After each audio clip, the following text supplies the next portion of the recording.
उन्नाव में देवकीनंदन ठाकुर जी महाराज की कथा कार्यक्रम में पहुंची केंद्रीय मंत्री साध्वी निरंजन ज्योति ने सभी विपक्षी दलों पर जमकर निशाना साधा। उन्होंने अखिलेश यादव पर हमला बोलते हुए कहा कि मुलायम सिंह ने कार सेवकों पर गोलियां चलवाई थी, इसलिए अखिलेश यादव पहले अपने पिता के किए की कार सेवकों से और जनता से माफी मांगे। निरंजन ज्योति ने कहा कि अगर अखिलेश कृष्ण के वंशज हैं तो मथुरा आइए, हम कुछ नहीं कहेंगे। मथुरा में कृष्ण मंदिर बनवाइए। हमने एक जगह आंदोलन करके गोलियां खाकर, गालियां खाकर फिर कोर्ट में मुकदमा लड़कर यहां तक पहुंचे हैं, तब मंदिर बन रहा है। उन्होंने कहा कि सपा और बसपा का नारा था मिले मुलायम काशी राम, हवा में उड़ गए जय श्री राम, इसलिए अब विपक्ष के पास कोई मुद्दा नहीं बचा है। साथ ही केंद्रीय मंत्री ने कहा कि अयोध्या, काशी और मथुरा तीनों जगहों पर मंदिर को तोड़कर मस्जिद बनाई गई थी। पहले वो माफी मांगे ना, कार सेवकों पर जो गोलियां चलवाई थी, और यहाँ तक कहा था कि मुझे इससे ज्यादा गोलियां मरवाना पड़ता तो भी मुझे कोई कष्ट नहीं होता। मैंने अपने बाप की करतूत को माफी मांगी। वो तो जाने का औचित्य क्या भाई, हमारा अधिकार क्या है? वो तो श्री कृष्ण को अपना वंशज बताते हैं।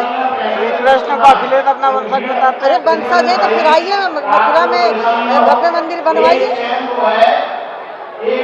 2000 में पूरा संत राजनीति नहीं, हमारी पार्टी और पूरा संत समाज आए तो बनवाए थे। हमने एक जगह आंदोलन करके कोर्ट में मुकदमा लड़के गालियां खा के आज वो मंदिर बन रहा है। हम तुम्हें गाली नहीं देंगे, तुम्हें कुछ बोलेंगे नहीं। आइए मथुरा में आइए, मंदिर का पहल करिए। केजरीवाल हो, अखिलेश हो, जो भी है, मायावती के लोग भी, सतीश मिश्रा जाके वहाँ मंदिर में कहते मंदिर हम भी बनवाएंगे।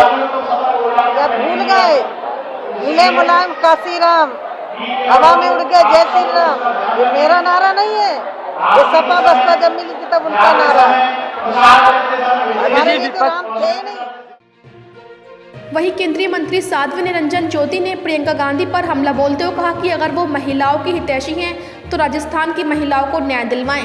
राजस्थान में दलित उत्पीड़न पर ना प्रियंका गांधी कुछ बोली, ना अखिलेश और ना ही मायावती कुछ बोली। साध्वी निरंजन ज्योति ने कहा कि सारा मानवाधिकार सभी पार्टियां केवल उत्तर प्रदेश में ही आती हैं, क्या पश्चिम बंगाल में उनकी जाने की हिम्मत नहीं है? साध्वी ने आगे कहा कि महाराष्ट्र में संतों की हत्या हुई, कोई नहीं बोला, क्या वे भारत के लोग नहीं थे? तब मानवाधिकार कहाँ गया था? मैं प्रियंका गांधी से पूछना चाहती हूँ, राजस्थान में किसकी सरकार है? एक बूढ़ी महिला अपनी जमीन बचाने के लिए आगे आ रही है।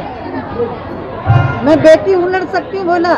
उस महिला ने कहा मैं बेटी हूँ लेकिन राजस्थान में मैं मर सकती हूँ, लेकिन अपनी जमीन नहीं छोड़ूंगी, और जैसे भी चढ़ा दी गई।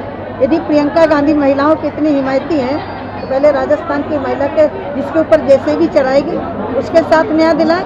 राजस्थान में जिस तरह से हरिजनों को, एक हरिजन नौजवान लड़के को 5-6 लोग डंडे से पीट पीट करके उसकी डेड बॉडी उसके घर में फेंक दिया, क्या प्रियंका गांधी बोली? मायावती बोली? अखिलेश बोले? कोई बोला? क्यों? घटना कहीं नहीं होनी चाहिए, घटना कोई भी अच्छी नहीं होती, लेकिन उत्तर प्रदेश में जो हो जाए तो सारा मानव अधिकार, सारी पार्टियां उत्तर प्रदेश में आती हैं। क्या पश्चिम बंगाल में जाने की हिम्मत नहीं है किसी की? क्या मेरे महाराष्ट्र में 2 संत मारे गए, चिल्लाते रहे, पुलिस के हाथ पकड़े, पुलिस ने झटक दिया, निर्मम हत्या की गई, क्या अब तक कोई बोला उन संतों की हत्या पर? क्यों नहीं बोला? क्या वो भारत के लोग नहीं है? क्या वो संत नहीं है?